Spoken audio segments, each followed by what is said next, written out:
गजेंद्र सिंह शेखावत सुबह से निकले हुए हैं, ना तो इनके चेहरे पर किसी प्रकार की शिकन है ना चिंता है। सर, इतनी एनर्जी कहाँ से आती है?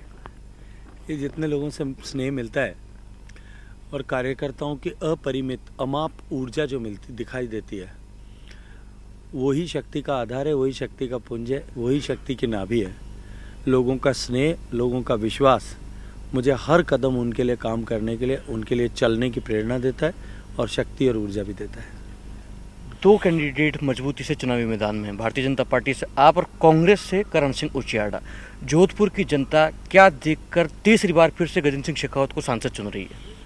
देखिए, मैं फिर कहूँगा कि नरेंद्र मोदी जी के नेतृत्व में जिस तरह से सरकार ने काम किया, 2014 में देश की जनता ने एक आशा की किरण के रूप में नरेंद्र मोदी जी को देखते हुए उनके पक्ष में मतदान किया था और सारे कयासों को झुठला करके, नकारा साबित करते हुए कि देश में किसी एक दल की पूर्ण बहुमत की सरकार बनने की संभावना नहीं है, देश की जनता ने 2004 से 14 तक जिस तरह की परिस्थितियां देश में थी, उससे दुखी होकर के एक नए विकल्प की तलाश में भारतीय जनता पार्टी को अवसर दिया और नरेंद्र मोदी जी के जो 14 साल का उनका कालखंड गुजरात का था, उस पर भरोसा किया।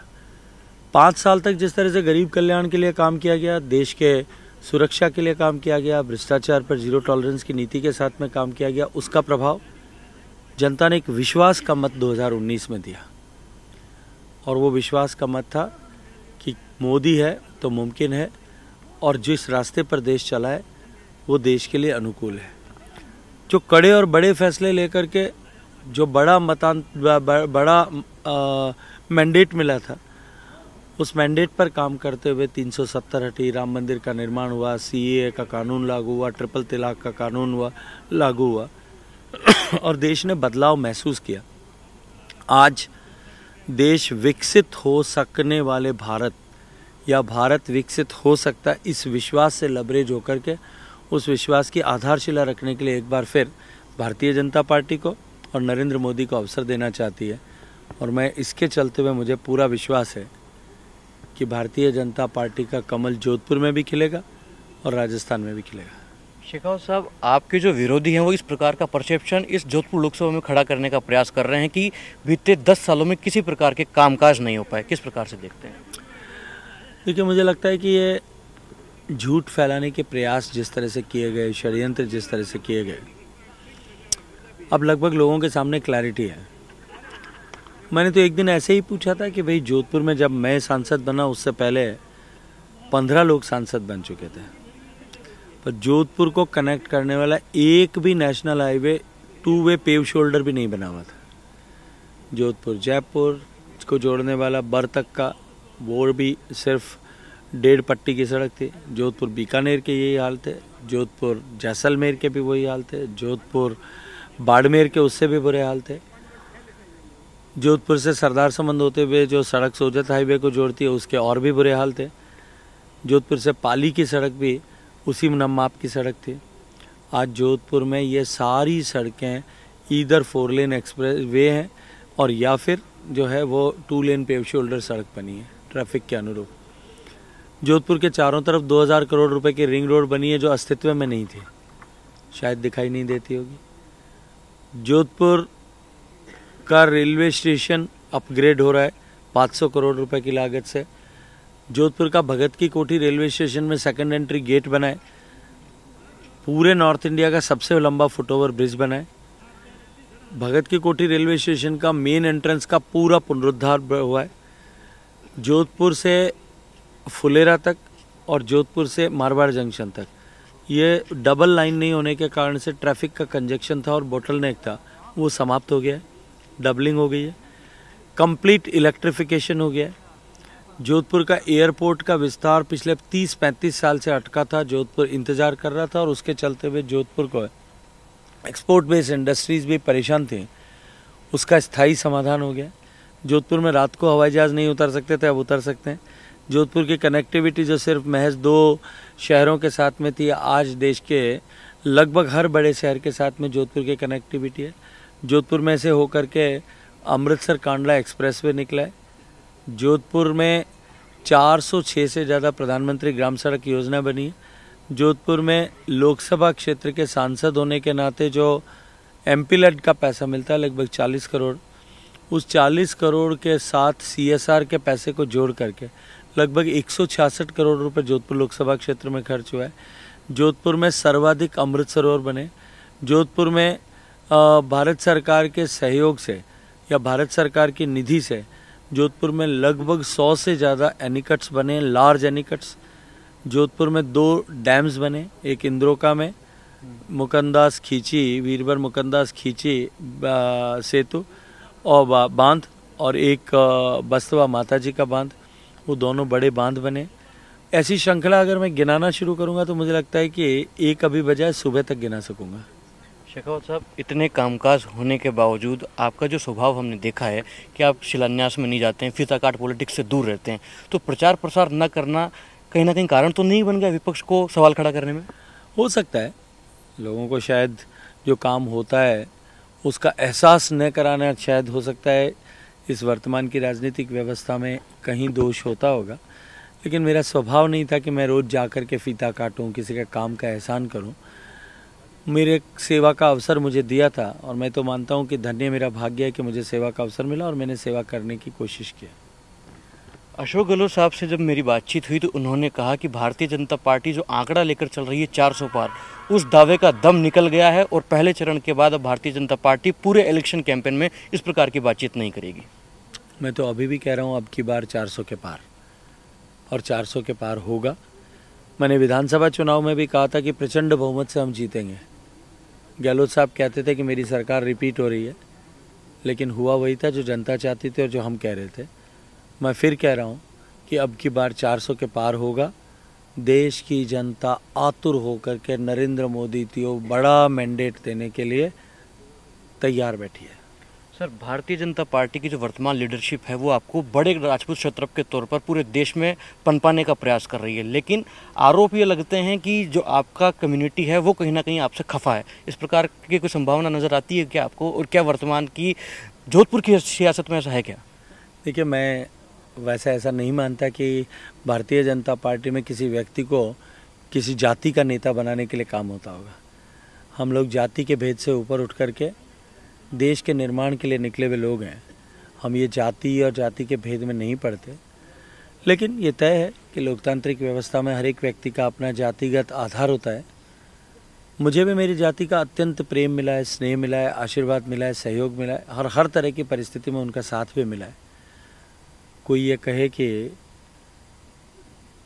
मुझसे नाराज है तो शायद आप आज दिन भर मेरे साथ थे, और वो क्षेत्र जो है सबसे बड़ा राजपूत बाहुल्य क्षेत्र है, जिस एक विधानसभा में 85,000 मत हैं। आपने कितनी ऊर्जा और उत्साह है उसको वहाँ अनुभव किया होगा। कहीं कोई नाराज़गी का एक अंश पूरे दिन में, जहाँ हमने 10 मीटिंग्स की और उस 10 मीटिंग में कम से कम भी 15,000 लोग जो थे वो होंगे, किसी ने एक भी ऐसा व्यक्ति आपको ये कहते हुए मिला, दिखाई दिया कि मुझे गजेंद्र सिंह जी से नाराज़गी है?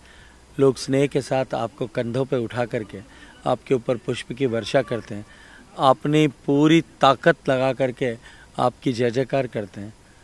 लेकिन कुछ लोग ऐसे हैं जो अपने स्वार्थ के लिए इस तरह की भ्रांति फैला करके विभेद पैदा करने की कोशिश करते हैं।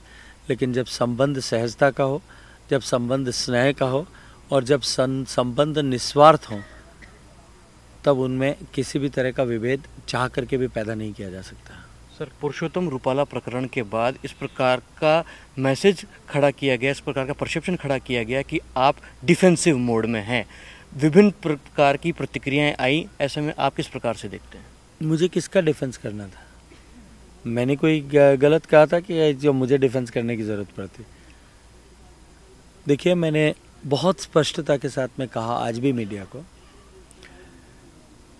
कि क्षत्रिय समाज ने इस देश की सनातन संस्कृति को बचाए रखने के लिए या सनातन के मानबिंदुओं की रक्षा के लिए, जिसमें गाय भी है, गंगा भी है, गीता भी है, गायत्री भी है और गौरी भी है, मीन्स महिला भी है, जल संसाधन भी है, प्रकृति और पर्यावरण भी है, जो गीता का मतलब देश का ज्ञान भी है, और हमारी गौ माता भी है, और हमारी गायत्री का मतलब हमारे देवताओं की रक्षा के लिए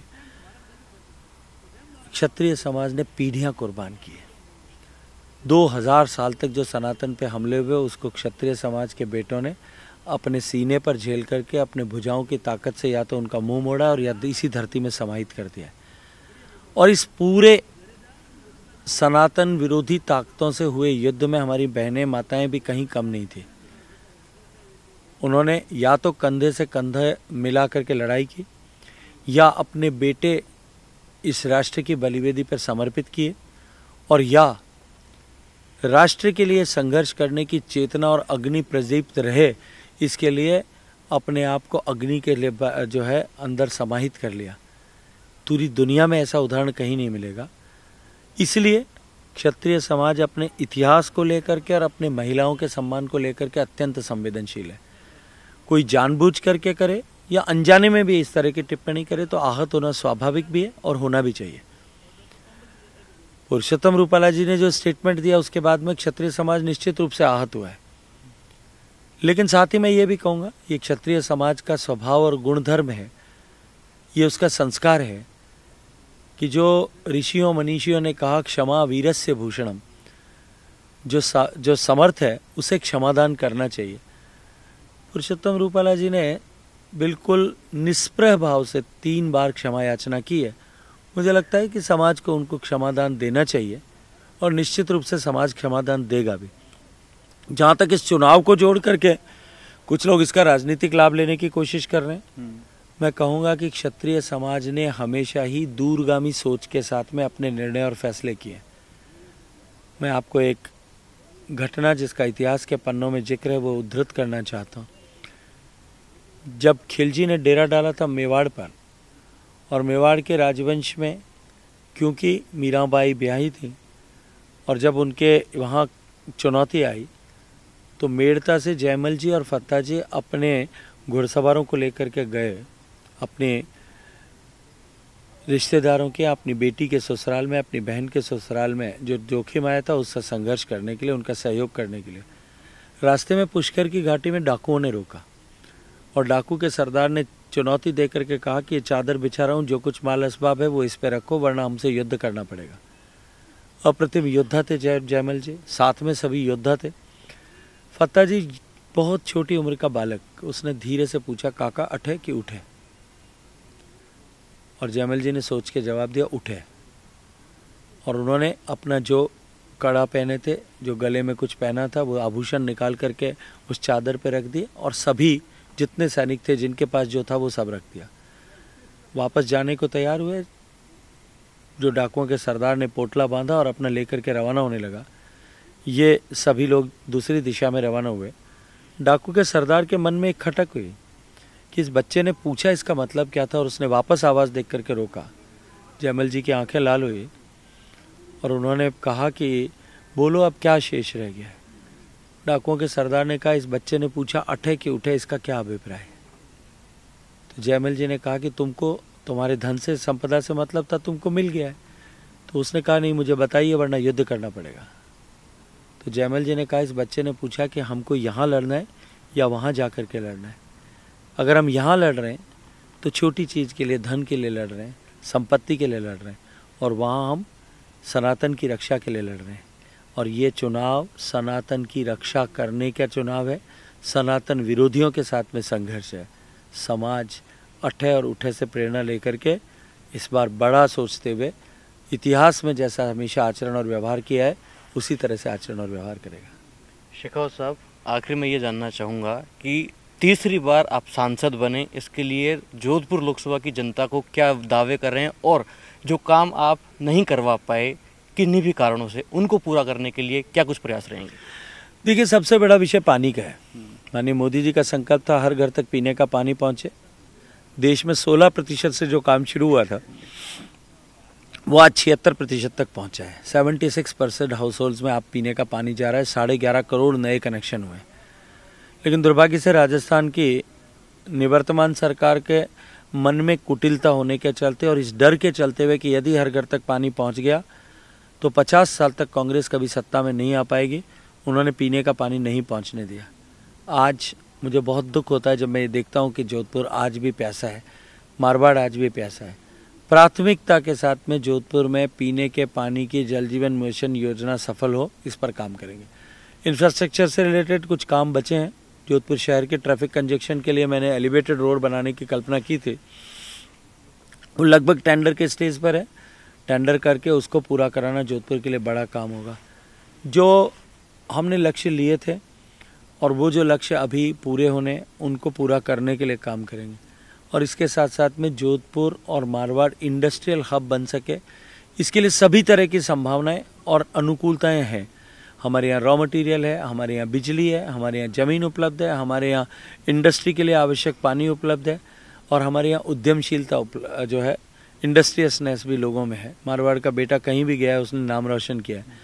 सब कुछ है, केवल इंफ्रास्ट्रक्चर नहीं था जो हमने पिछले 10 साल में पूरा किया। अब सरकार की नीति बना करके यहाँ निवेश आए और भारत के बदलते हुए परिदृश्य में जब भारत मैन्युफैक्चरिंग का हब बन रहा है, तब मैन्युफैक्चरिंग एक्टिविटीज़ और इंडस्ट्रियल एक्टिविटीज़ पश्चिमी राजस्थान में बढ़े, इसके लिए हम काम करेंगे। जीत के दावे के बीच सवाल ये है कि पिछले 2 चुनावों की तुलना में जीत का मार्जिन इस बार बढ़ेगा या फिर सिर्फ जीत को छुएंगे आप? मुझे लगता है कि पिछली बार जो मार्जिन था 2,75,000 वोटों का, जो जनता का उत्साह में देखता हूँ, जनता के भाव जो मन में देखता हूँ, अपने अनुभव के आधार पर कह सकता हूँ कि उससे कहीं अधिक मतों से हम इस बार चुनाव जीतने वाले हैं। न्यूज़ 18 राजस्थान की इस खास पेशकश में आप दिन भर हम केंद्रीय जल शक्ति मंत्री और जोधपुर से बीजेपी के प्रत्याशी गजेंद्र सिंह शेखावत के साथ रहे और हमने पाया कि यहाँ की जनता का अपार जन समर्थन उनको मिल रहा है और तीसरी बार उनको यहाँ की जनता लोकसभा में देखना चाहती है। और गजेंद्र सिंह शेखावत भी ये दावा कर रहे हैं कि इस बार जीत का मार्जिन बढ़ेगा और ये जनता की सेवा करने के लिए तीसरी बार सदन में पहुँचने वाले हैं। हालांकि 4 जून को देखना दिलचस्प होगा कि जब जनता के जनादेश का पिटारा खुलेगा तो गजेंद्र सिंह शेखावत जीत की हैट्रिक लगा पाते हैं या नहीं। इस खास पेशकश में फिलहाल के लिए इतना ही।